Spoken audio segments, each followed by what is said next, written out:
Welcome to WSBI, your resource for success podcast program, where you get to meet inspiring women-owned businesses from across the country. And now, for your host, Kimberly McLemore.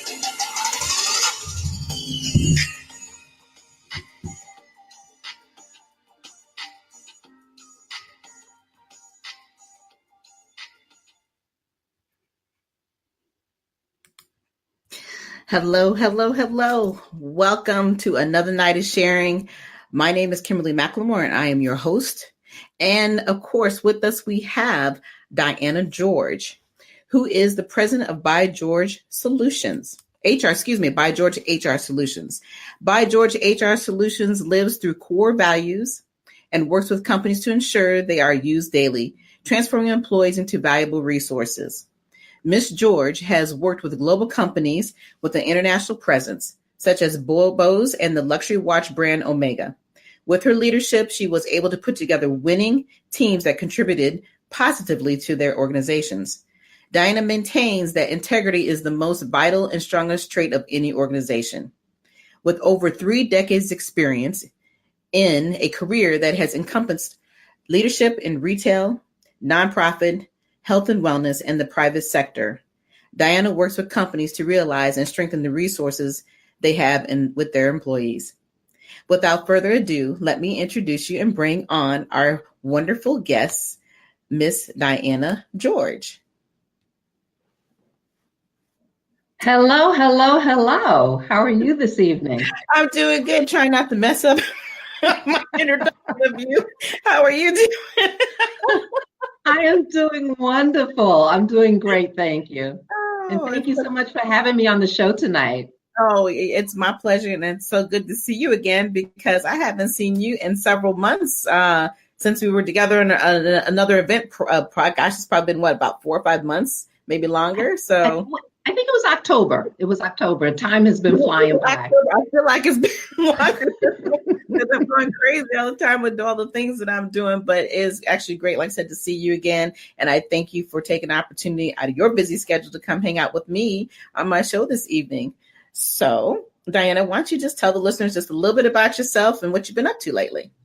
Absolutely. So I'm an East Coasterner, if you want to put it that way, and just moved down to the Bowie, Maryland area recently. But I've been in corporate America for a while. I've had my own business prior and decided it was time again in January to step out and do my own thing, so to speak, and start an HR consulting business. I've been involved in HR for a number of years now and kind of stumbled into it by mistake, but love it itself. I really love working with individuals and just helping people to reach their goals. And that's what, human resources is all about. It's really about putting the human back into resources and human resources. And so I get to do that. I get to work with individuals, impact their careers and their day-to-day life and within the workplace itself.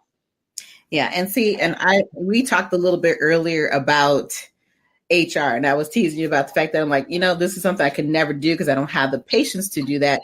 And I think that somebody like you has to be very special and unique because HR is absolutely a unique animal. And I can remember many years ago, but we didn't look at HR as being anything special. What made you truly be interested in getting involved with human resources? Well, I worked for, as I mentioned, BOSE speakers years ago, and I was a manager I was a regional manager for them at some point. I was an operations manager, and then when they started their retail division, I was a manager in one of their stores. And I have to say, I was very, very impressed with the human resource department and really how they challenged us and how they work with us to really put simple things in place that would make us better leaders within the stores that we worked in. And so it was really there that I saw the impact that HR had on our organization, but I really truly understood the impact that I can have with people that I was leading or people that I was managing. So it just became a natural fit for me. I love people. And I think you just said it. If you're in human resources, you have to really, really love people. If that's not your desire, if you don't enjoy people, then that's definitely not the industry to be in itself, because it does involve giving people your time. It really is. And if you do it correctly, I'll be honest with you, some days you come home and you're exhausted because you're giving Right. so much, to people, and you're listening to them, and you're helping them to really kind of solve their problems that, that may come up, or challenges that may come up sometimes. But they have to see that you're truly interested in them. And that's the most effective way to be an HR professional. And those are the people that do the best in that industry. Mm-hmm. Yeah, I agree with that. You definitely have to have a certain personality and love of really working with people. It's one thing to like them, but it's another thing to really truly have to challenge your everyday being around different people, all the different personalities that you face throughout the day, and understanding, of course, the laws that come with that. You're protecting not only just you're protecting the client, you're protecting the companies. So that's a huge, huge responsibility. And I absolutely applaud an individual like you who's doing this, because we need people like you in the industry. And like I said, I've known for years that HR was not looked upon as being something useful or needed or necessary to some degree. And it absolutely is necessary. But being that you're in the field that you're in, talk about some of the challenges, and also let's talk about your business and how you effectively work with all of these other organizations outside of the ones that you've mentioned and that I have mentioned also in your overview.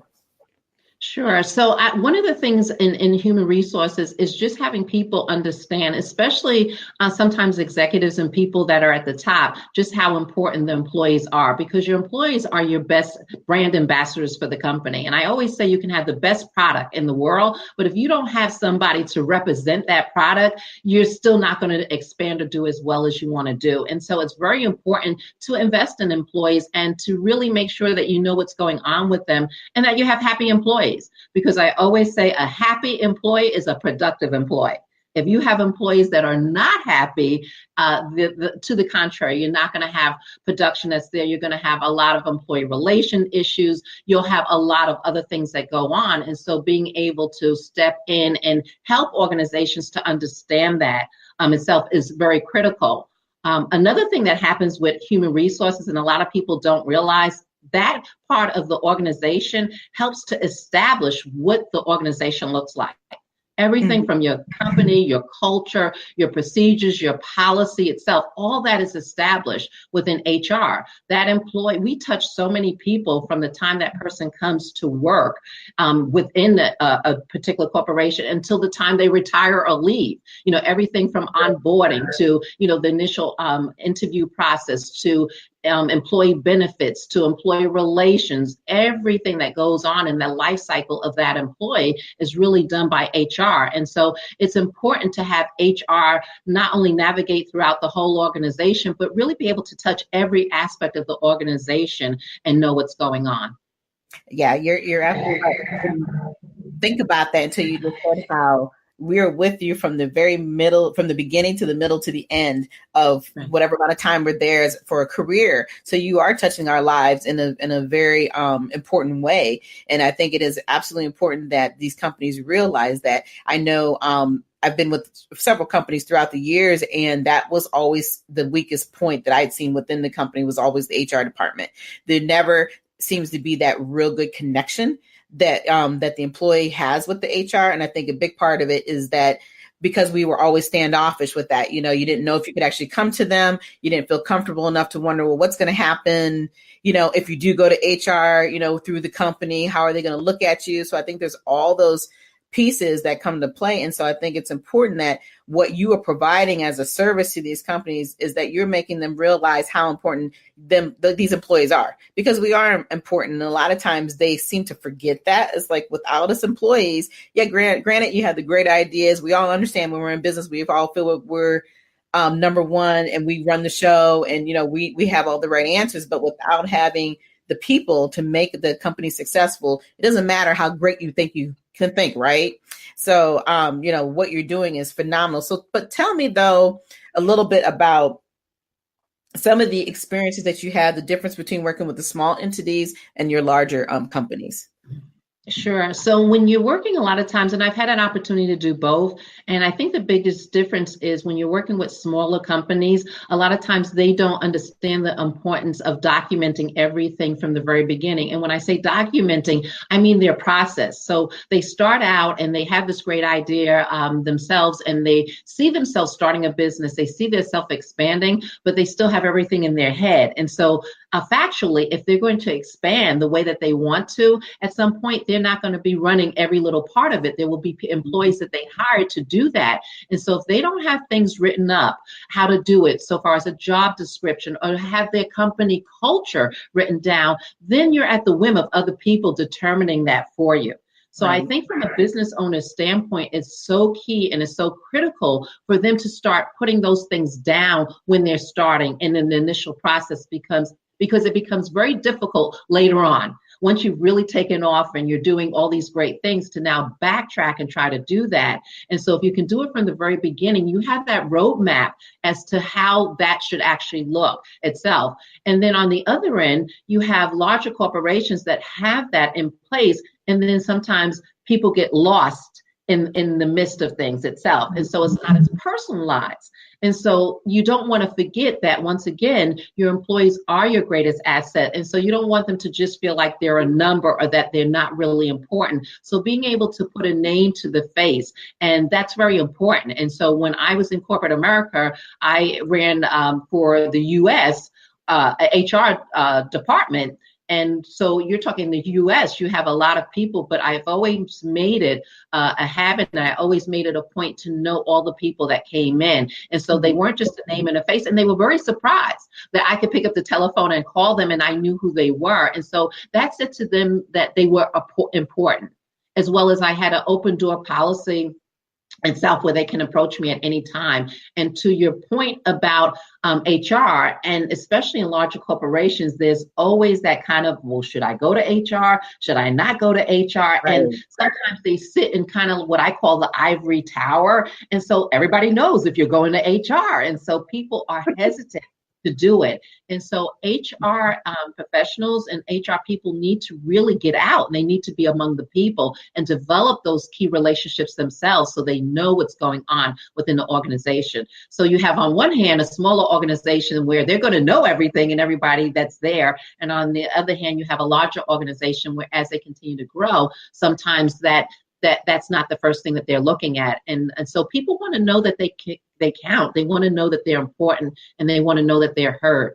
And so if you can do that, especially in the larger corporations, it's going to speak volumes as to the part that you'll play in people's lives, and they'll notice it. I mean, so when you call somebody up because you know that they're having a hard time, or maybe they've had a sick person in the family, or they've had a death in the family, or even celebrating, a birth in the family, if you can pick up the telephone and call somebody and just be able to say congratulations, and they don't see you only when there's a problem, that speaks volumes. Absolutely. And you're right. And I was sitting there listening to how you were dividing the two, when I was asking a question about the smaller and the larger. And it's funny how you were saying with the smaller that most companies don't write things down. They're so busy just doing the job.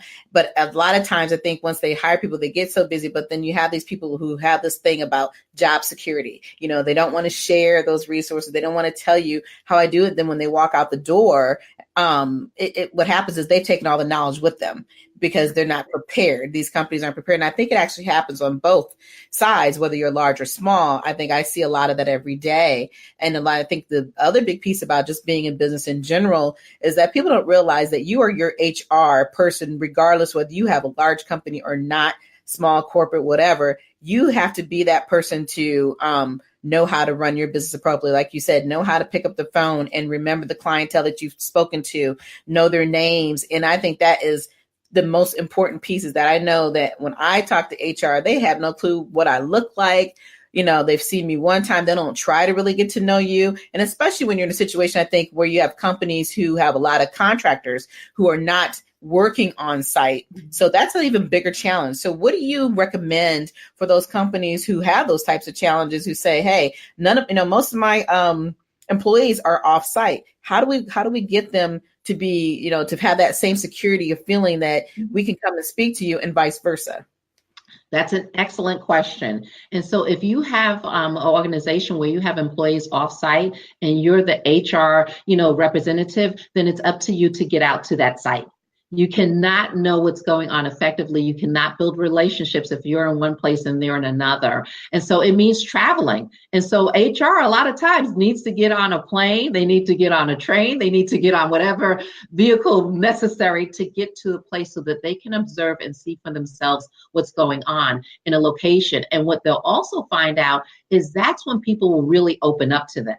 Because sometimes they're not going to open up to you on a telephone. They're not going to tell you what's going on. But if you're there with you, believe me, a lot of times they're clamoring. They want you there. They want to be able to share information with you. They want to talk to you in person. And as soon as you show up, you'll know exactly what's going on within an organization. And so I always knew if I went in, and I would always conduct one-on-ones. And so it became people's favorite thing. They knew that I would just sit down with them, just see how they're doing. Just check in and see how they're doing.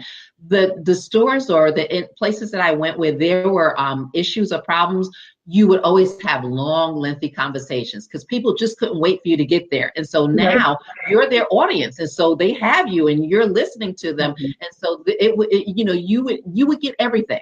And they wouldn't hold back, and they would tell you because they're actually looking for that opportunity. And so when you step there and where they are, you're now saying that, oh, you're important and I really want to know. And you're coming when it's not just a problem.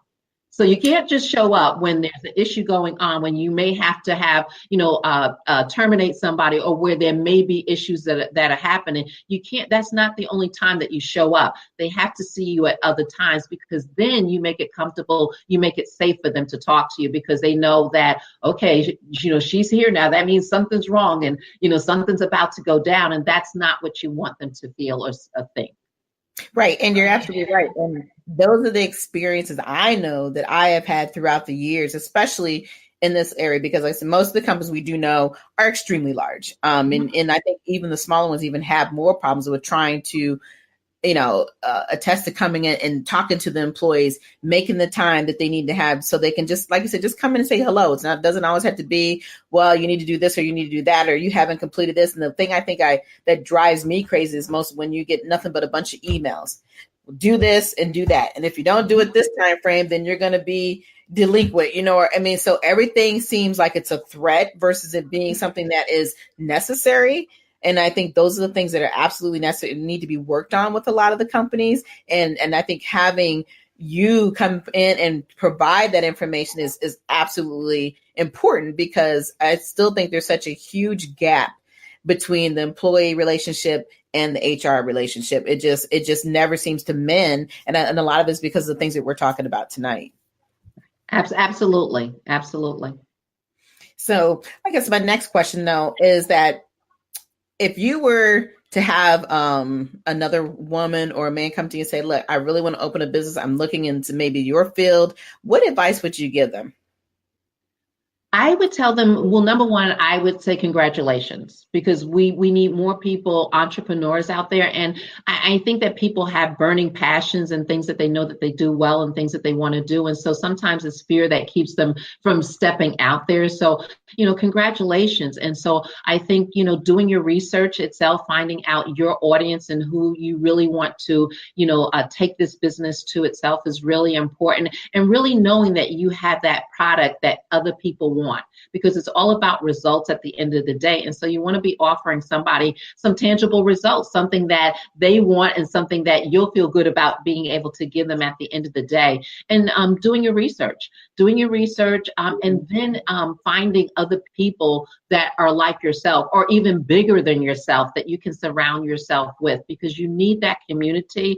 And I think that's so important when you step out and decide to be an entrepreneur, is having a community that surrounds you, that you can go to, that's going to be there to support you, and then you support them as well. So it's a give and take type of thing, but that's critical in having that community there. And so I would definitely recommend that itself. And then they have to persevere.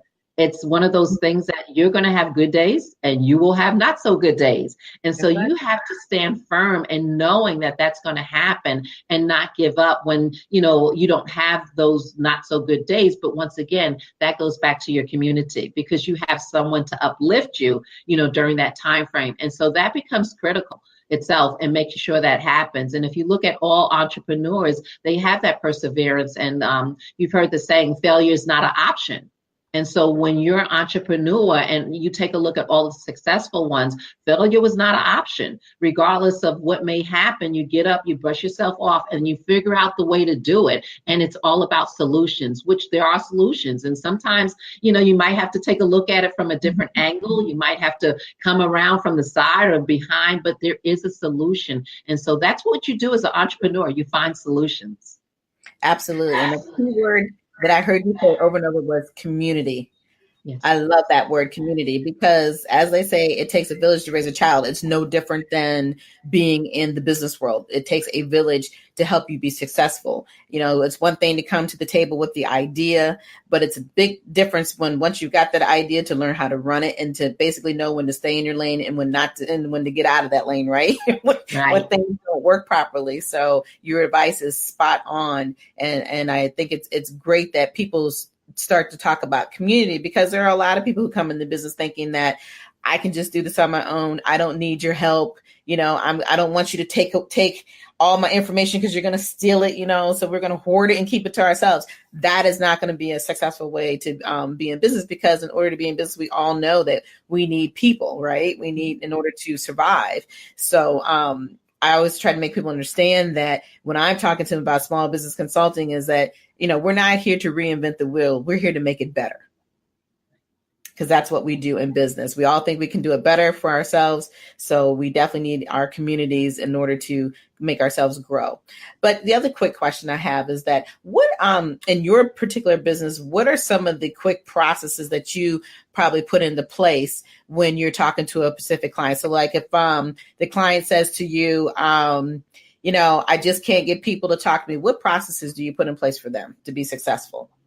Sure. So I think the biggest thing is communication. And I say that communication is a universal solvent. And so a lot of times we're used to multitasking even when people are talking to us. And so we really don't hear what people are saying. And so I really encourage people and work with them to just listen. You will find out so much information if you're just listening. And sometimes listening means saying something and then just being quiet, so that other person can really communicate and you can hear what it is that they're saying, but us not actually doing 3 or 4 other things while that person is talking to us. We're actually hearing what it is. And I think that that's the biggest thing. And with most companies itself, they feel like, okay, well, I communicated or I said this, I said it several times itself. And sometimes you may have to say it a different way so that person understands and checking for understanding. Because just because you said something sometimes or you feel that you communicated does not necessarily mean that the person received it on the other end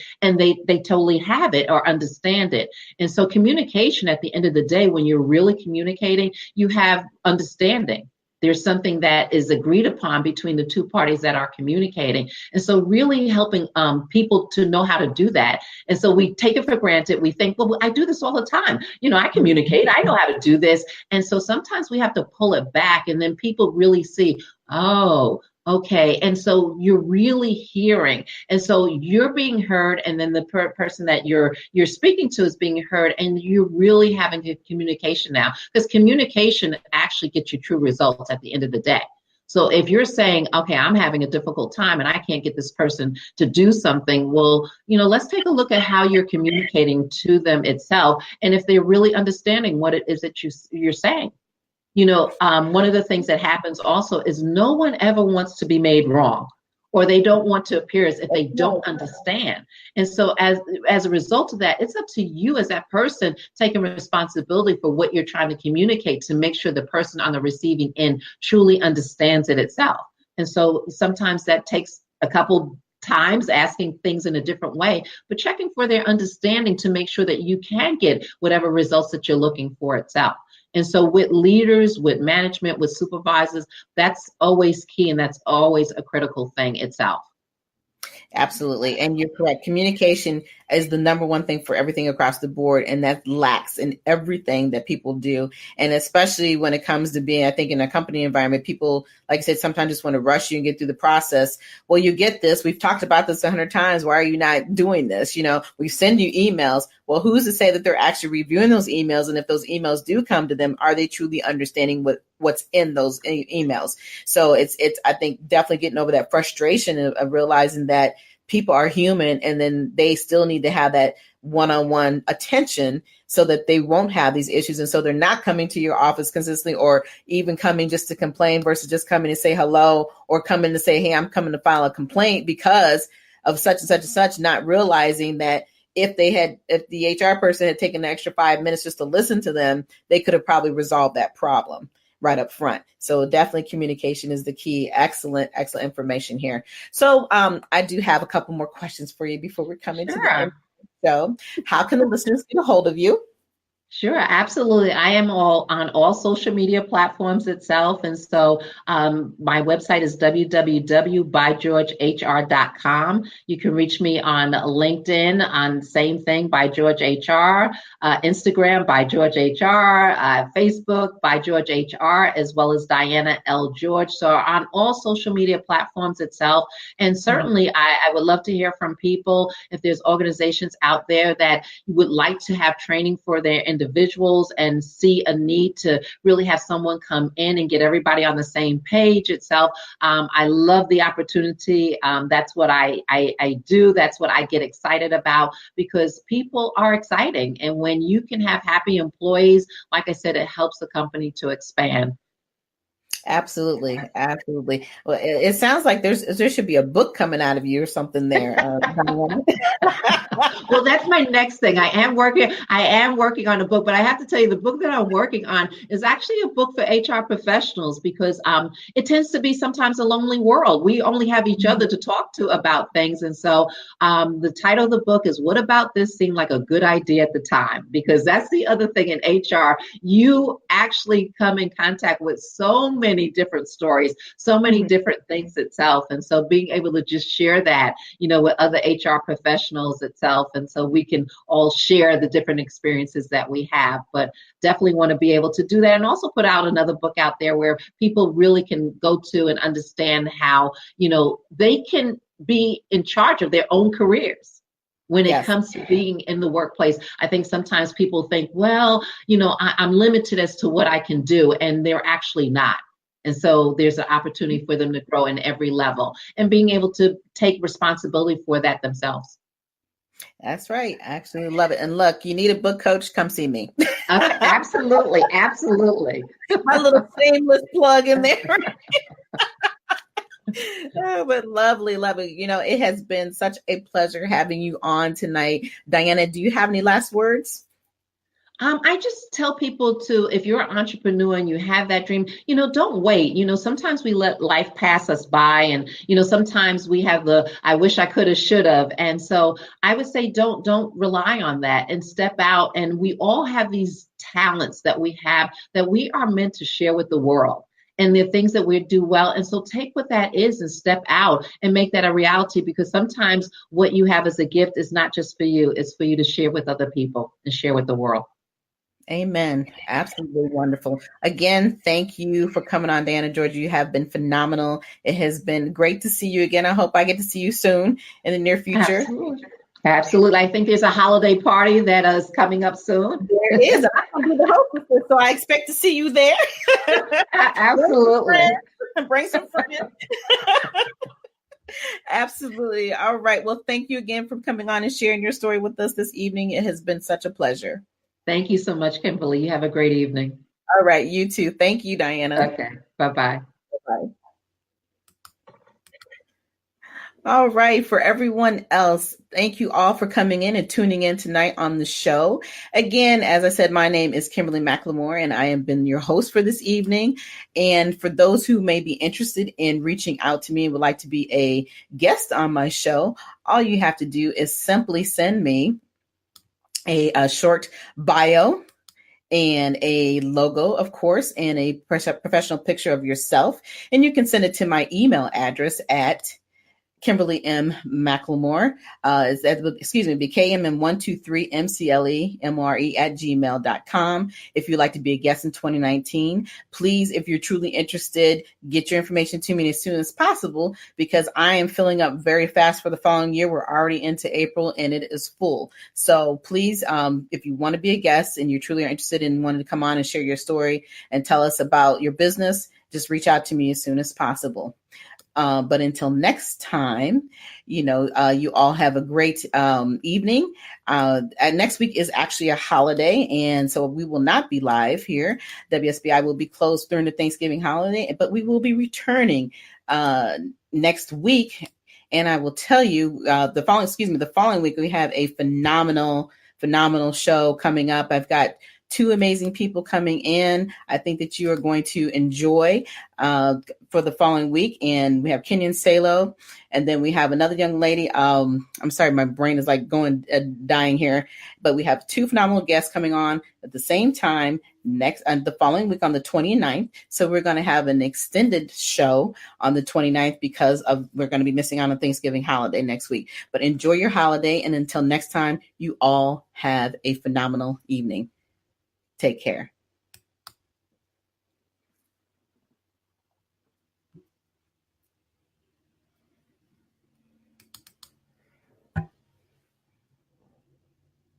Good night, everyone. We will be back next Thursday evening at 7 p.m. Follow us on Spreaker, www.spreaker.com/user/WSBI. View our new WSBI website anytime at www.wsbillc.com and on Facebook, Twitter, YouTube, LinkedIn, and Instagram.